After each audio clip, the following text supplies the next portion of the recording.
Pues la verdad es que al venir, lo primero que me he fijado es que me alojo en el mismo hotel en el que yo me tiré aquí pues unos 10 días en el año 2003, más o menos, para documentarme para una novela que sucede en gran parte aquí en Badajoz, que es Carta Blanca. Y bueno, pues a mí siempre me gusta mucho volver a esta ciudad, porque es una de las ciudades de España que, aparte de haber venido muchas veces, he hecho ese ejercicio de estudiármela, ¿no? Y de estudiarme las calles y de conocer su historia y de también tratar de entenderla. Así que para mí siempre hay una cierta sensación de vuelta a casa cuando vengo aquí. Y al reparar que hace bastante tiempo que no venía a la Feria del Libro de Badajoz, y no por falta de invitaciones, sino por falta de posibilidades mías, la verdad es que tenía la sensación de que he tardado demasiado, de que no tengo que dejar pasar tantos años la próxima vez. Bueno, la novela, yo la llamo novela, hay quien lo puede discutir, pero bueno, tampoco me voy a pelear con nadie. Yo la he escrito como si fuera una novela, ¿no? Es un libro muy particular porque en realidad yo diría que es un libro de viajes. Es un viaje personal en busca de una respuesta a esa pregunta que todos nos hacemos en algún momento, y que consiste en decirse qué soy o quién soy, si es que soy algo, ¿no? Y en cierto modo mi respuesta a esa pregunta pasa por una identidad castellana, por cierto, muy personal, que no pretendo convertir en cimiento de nada, y mucho menos para construir naciones ni patrias, y muchísimo menos aún para decirle a nadie lo que tiene que ser o cómo se tiene que comportar o si es mejor o peor que los demás, ¿no?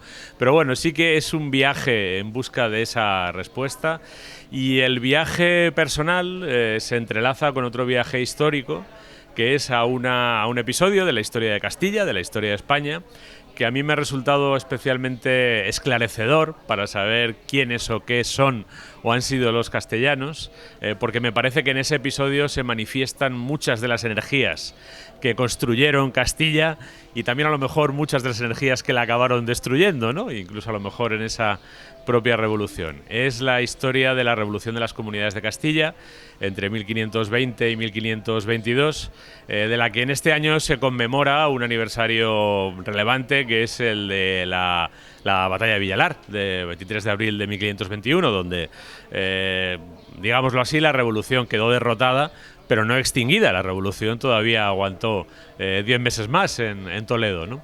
Entonces, bueno, me parecía que era una buena oportunidad aprovechar ese centenario, porque esa historia para mí ha sido relevante personalmente.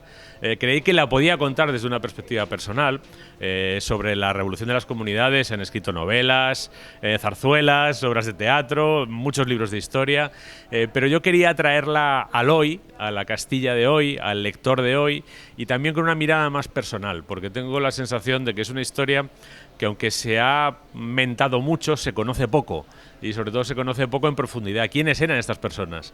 ¿Por qué se sublevaron? Para empezar, eran muchos y tenían motivaciones muy diferentes, ¿no?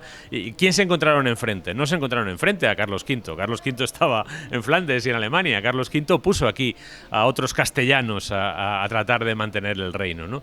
Y estos personajes a mí me parecían muy interesantes per se, tanto los comuneros como los que se enfrentaron a ellos. Pues eran personajes que a mí me parecía que tenían una novela, que tenían un relato interesante para el lector de hoy, siempre y cuando se le acercara de una manera también contemporánea. El que lea este libro no se va a encontrar una novela histórica de corte decimonónico, es una novela histórica de otro tipo, ¿no? Que intenta llevar al lector de hoy a la piel de esos personajes, al conflicto de esos tiempos, a la complejidad de ese conflicto, porque es un conflicto extraordinariamente complejo, el conflicto de las revoluciones de Castilla, de la revolución de las comunidades de Castilla, perdón. Y bueno, pues me pareció que era interesante hacerlo coincidir con el aniversario, entre otras cosas porque preví algo que ha sucedido, que es que Castilla, en general, no suele ser muy reivindicativa con sus aniversarios, ¿no? No es que no se hayan hecho cosas, fundamentalmente desde Castilla y León, mucho menos desde los otros trozos de Castilla que ahora quedan por ahí, Pero es curioso como un acontecimiento que no solo es de un valor histórico enorme para Castilla y los castellanos, sino que también tiene un valor histórico enorme para el conjunto de España y que además, oye, no es descabellado rastrear la huella de los comuneros y de lo que defendían los comuneros en las constituciones españolas del siglo XIX, en la Constitución del 31, incluso en la Constitución vigente. Es decir, no son ideas que hayan muerto, ¿no? Y sin embargo, pues bueno, yo temía, como ha sucedido, que la recuperación oficial iba a ser muy escasa, ¿no? Y como la recuperación oficial es escasa y como parece que los castellanos y en general los españoles somos un pueblo de desmemoriados, pues por lo menos que la literatura, desde su humildad, intente conmemorar y honrar la memoria de esta gente, que al margen de lo que se piense de ellos, a mí hay algo que me llama mucho la atención respecto de los principales, ¿no? Respecto de los Padilla, Bravo, Maldonado, María Pacheco, la viuda de Padilla. Son personas que no solo expresaron unas convicciones, que además creo que las tenían, y se ve en lo que dejaron escrito y en lo que dejaron dicho, ¿no? Sino que las demostraron y las refrendaron con su sacrificio personal. Eso me parece que vale mucho en estos tiempos, porque yo en estos tiempos me encuentro a muchas personas que dicen tener convicciones, pero que cuando llega la hora del sacrificio personal parece que las convicciones no son tan sólidas, ¿no? A mí es una de las partes que más me atraen de mi trabajo. Yo, entre otras cosas, escribo para aprender lo que no sé y para conocer un poco mejor el mundo que me rodea y en este caso también para conocerme un poco mejor a mí mismo, ¿no? Yo indagando esta historia y tratando de indagar en la historia de Castilla antes y después, incluso he llegado a entender algunas claves, no sé si de mi carácter o del carácter que me dejaron mis antepasados, ¿no? Para mí la escritura es un proceso de aprendizaje y cuando te acercas a una historia real, ese proceso de documentación es un esfuerzo para mí de apropiación e interpretación personal. Yo no soy historiador, yo no voy a hacer un libro de historia, yo tengo que buscar en toda esa documentación una conexión personal y convertir esos personajes, que son personajes históricos, en personajes literarios de mi propia obra, ¿no? Y ese proceso es lo que a mí me interesa. ¿Para eso qué hago? Pues en este caso como en otros, lo que hay que hacer es acudir a la bibliografía que hay. Sobre los comuneros hay mucha y además no solo hay mucha historiografía, sino que hay mucha documentación, porque ellos escribían mucho y porque buena parte de las cartas, de los documentos, de las actas que redactaron se conservan. Incluso cuando hablaban, por ejemplo, hay un pasaje del libro que es la entrevista de los procuradores de las ciudades de Castilla con la reina. Allí había 2 notarios levantando acta, por eso sabemos lo que decían. Entonces yo me acerco a esa documentación, a ser posible a la original, es decir, a lo que tiene que ver con documentos originales, y a partir de ahí intento construir mi interpretación personal. Y además intento decirle al lector cómo la he construido. Es decir, no intento dar por sentado cosas que son mi interpretación. Cuando es mi interpretación personal, intento que el lector sepa qué es mi interpretación personal. Porque también le invito al lector, si tiene curiosidad, y la puede tener, sobre todo ahora que todo es bastante accesible, a que si la historia le interesa y el relato que yo le he hecho en algún sentido no le convence o le plantea otras ideas, pues que haga su propio ejercicio de leer, de rastrearlo, de buscarlo y a lo mejor llegar a una interpretación distinta de la mía, ¿no? Yo no intento construir una interpretación auténtica de los hechos históricos. Eso me parece que está bastante fuera de lugar en general y que está muy fuera de lugar para un literato. Yo propongo una interpretación personal que tiene en buena medida unas dimensiones históricas, racionales, pero también poéticas, y invito al lector a que haga su interpretación. Y mira, es que ahora afortunadamente se puede hacer. Una de las fuentes principales que yo he manejado es un libro muy, muy difícil de encontrar. Yo lo tengo, lo compré en Iberlibro, lo encontré y lo compré.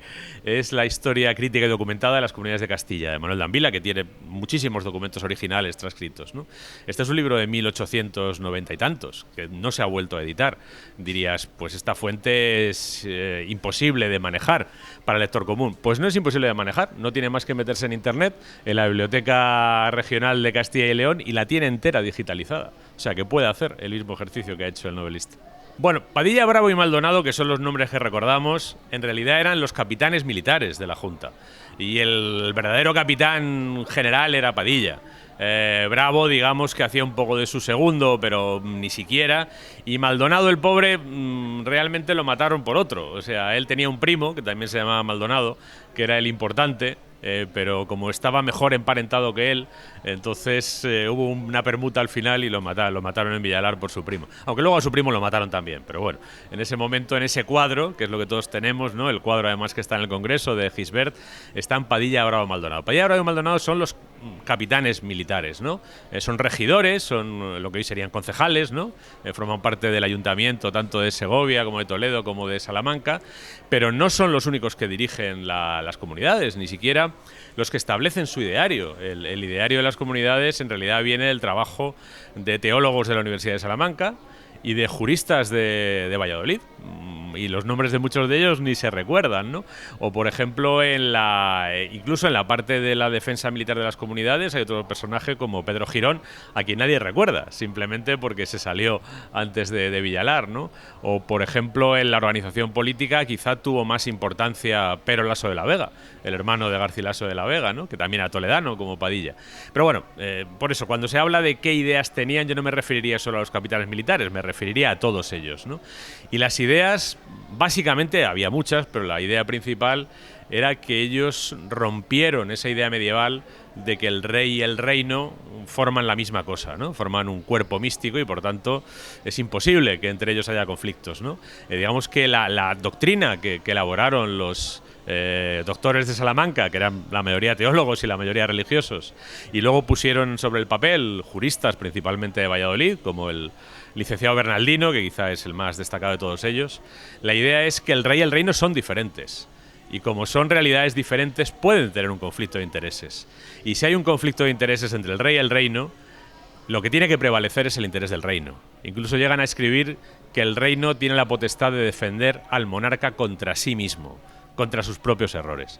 Eso no es lo que pensaba Carlos V, que era un rey de ideología perfectamente medieval y que él pensaba que el reino era su patrimonio, ¿no? Que podía gestionar como él quisiera.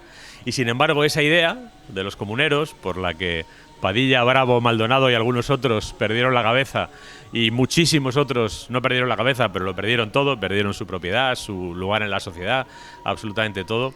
La idea es ese interés superior del reino sobre quien lo encabeza como cabeza visible, ¿no? Esa es la idea que luego pasa a la Constitución de Cádiz y esa es la idea que tenemos en la monarquía actualmente vigente. Es decir, eso que su antepasado muy remoto, Carlos V, no entendía ni a tiros, Felipe VI lo tiene clarísimo. No los podríamos colocar salvo algún artificio narrativo tipo el Ministerio del Tiempo, que eso ya está inventado y es de otro y estaría muy feo que yo lo plagiara, así que no lo voy a hacer. Pero sí que creo, fíjate, sí que creo que hay, y lo he pensado mucho escribiendo este libro, ¿no? Ese espíritu castellano que en el fondo viene de antes, viene del siglo IX, vamos, de cuando empezó Castilla, ¿no? Ese espíritu que lleva a ese sentimiento de mantener la propia dignidad, incluso frente al monarca, y de mantener la coherencia y de hacerlo todo además a través de la ley, porque una cosa que a mí me interesa mucho del movimiento de los comuneros es que es una revolución pero que enseguida invoca las leyes del reino y trata de convertir esa revolución en normas que tengan el refrendo además de las Cortes, de la Junta, donde están representadas 14 de las 18 ciudades, es decir, esa preocupación por la legalidad, que una revolución que no se encauza a través de la ley es algo que acaba convirtiéndose con mucha facilidad en una tiranía. Todas esas ideas, que ya digo, vienen de la tradición castellana, en el fondo están también en el ADN de la Guardia Civil. La Guardia Civil obedece a esas ideas. En cierto modo es una creación de la misma gente, ¿no? O de gente que ha recibido la misma herencia.